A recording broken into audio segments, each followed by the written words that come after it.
Particularly हम लोग अभी फिलहाल वर्ड्स पे बात कर रहे हैं। जो मिस्टेक्स होता है, रियलाइज करो वो क्यों होता है, गलतियां बनाने के समय में। क्या आपको वर्ड मीनिंग नहीं आता? फिलहाल अभी हम लोग टारगेट कर रहे हैं डबल फिलर पे। After that will move to single and then close test. चलेगा। इसमें जो गलती होती है वो कारण कल आपने देखा लास्ट वाले में कि आपका 3-3, 4-4 फिलर था, वर्ड्स टफ थे, and yet some of you derive the answer. तुमने आंसर निकाल लिया। क्या उन शब्दों का मीनिंग आपको परेशान किया या नहीं किया? नहीं किया। तो फिर आपके सहायता के लिए आपके पास क्या था? अंडरस्टैंडिंग। देखो क्वेश्चन क्या है, परेशानी क्या होती है, आप जरा रियलाइज करो। ये इंग्लिश की सबसे बड़ी परेशानी है। तुम अगर 2 पेपर का क्वेश्चन लो, तुम अगर ये मैथ्स का क्वेश्चन लेते हो ना, तो तुम्हारे लिए इस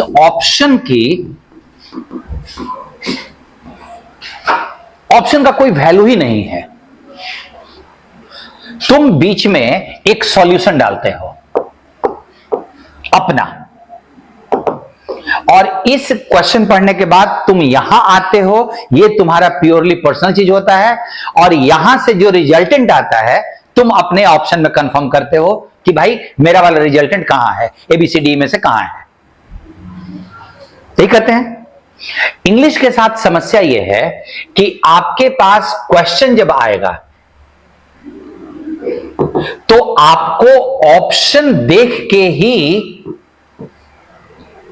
सॉल्यूशन करना है। परेशानी यह है कि सॉल्यूशन तो यहां भी है, लेकिन इस बार सॉल्यूशन के बाद ऑप्शन होता है और यहां पे ऑप्शन के बाद सॉल्यूशन होता है। इंग्लिश के साथ चक्कर यही है। आपको ऑप्शन देकर डिसाइड करना है कि आंसर ए, अभी आप कंप्रीहेंशन बना रहे थे, आंसर ए होगा कि डी होगा कि सी होगा, वो तो ऑप्शन देके पता चलेगा ना। लेकिन तब क्या होता है ना कि माइंड क्या करना शुरू करता है कि वो बिना किसी सोच के, यहां का सॉल्यूशन क्या होता है? सोचना, इलिमिनेट करना। भाई एक बात जानो, elimination is solution. Elimination English का सॉल्यूशन होता है। इलिमिनेशन सॉल्यूशन होता है, और आप लोग ये करते ही नहीं हो तो सॉल्व कहां से करोगे? तब तो चुन लेंगे कोई एक। यहां का जो सॉल्यूशन है वो 2 चीजें हैं। सोचना किसका?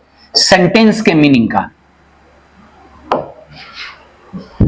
बिना, जब आप सेंटेंस का मीनिंग देखते हो और बीच में फिलर बना रहे हो, बीच में ब्लैंक स्पेस आ गया, तुम्हारी आंख फिसल के ऑप्शन पे चली जाती है।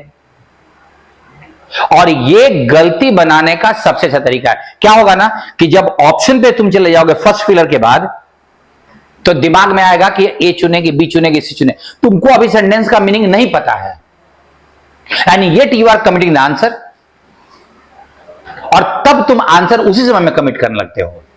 इसीलिए मेरा एक अपना एडवाइस है कि जहां भी, और ये आदत पड़ेगी ना, तो सारे फिलर को सही करेगा, चाहे वो क्लोजेस हो या डबल फिलर हो, सिंगल फिलर हो, कैसा भी फिलर बना वो सही होगा। जब तुम रीडिंग कर रहे हो क्वेश्चन को, तो क्वेश्चन को ठीक से पढ़ना तो जरूरी है ना। मैथ का क्वेश्चन आधा अधूरा पढ़ के तुमको पूरा बन जाएगा? नहीं ना। तो इसको आधा पढ़ के बनाते हो तो गलती होता तो कौन सा आफत है? मैं आपसे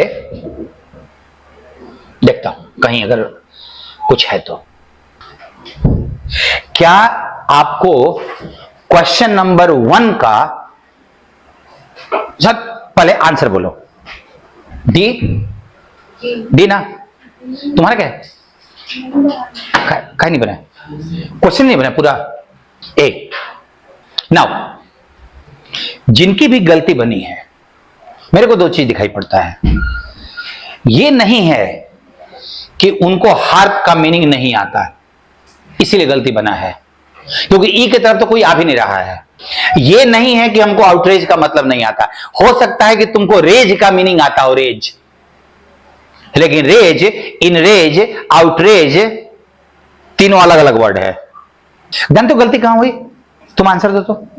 बी, हम लोगों ने सेंटेंस को पढ़ा ही नहीं, जबकि सेंटेंस में साफ साफ लिखा हुआ है, हमें ऐसा महसूस हो सकता है व्हेन समवन इंसल्ट्स अस, जब कोई हमारी बेइज्जती करता है तो हमें ऐसा महसूस होता है। इसके लिए तो ग्रेजुएट होना जरूरी है कि भाई बेइज्जती होगा तो कैसा महसूस होगा, ग्रेजुएट होना जरूरी है। घर में पिताजी रोज करते थे, मतलब मैं अपनी बात कर रहा हूं, कुछ नहीं होगा, नालायक है, टाइप से। ठीक है, अभी देखिए तो इनको आभारी महसूस हो रहा है। हम पिताजी को बोलेंगे हम बहुत आपके आभारी हैं, आपने हमारी बेइज्जती की, थोड़ा इसको बढ़ाते रहिएगा, वीक में 2 ही बार करते हैं, अल्टरनेट डे कीजिए, आभारी महसूस करोगे? अब अगर हम डी चुन रहे हैं तो हम पढ़ नहीं रहे हैं, सिंपल सा दिखाई पड़ रहा है। और मैं बोल रहा हूं सेंटेंस को ठीक से पढ़ोगे ना भाई, चुनौती महसूस होगा ना, कोई बेइज्जती करेगा तो। सोच लो, तुमको पढ़ने को दिया है, इसमें मीनिंगफुल सेंटेंस बनाना है, चुनौती काहे को महसूस करेंगे, बंधा हुआ काहे को महसूस करेंगे, हिंसा काहे महसूस करेंगे, जो नहीं जानते हैं वही महसूस करेंगे, सिंपल सा। परेशानी जो गलती, ये तो फर्स्ट फिलर से आंसर बन रहा था भाई, लेकिन हम लोग क्या करेंगे, एक्चुअली प्रायोरिटी ही उल्टी जगह पे चला गया है। तुम वर्ड देखते हो, मीनिंग चाहिए, सेंटेंस पढ़ना देखेंगे ना, मन करेगा पढ़ेंगे, नहीं मन करेगा, ऑप्शन नहीं चुनने को दिया, चुन लेते हैं। मतलब ऐसा कि मैथ का क्वेश्चन बनाना है, क्वेश्चन पढ़े चाहे नहीं पढ़े, बनना चाहिए हमसे, हद पागलपन है भाई।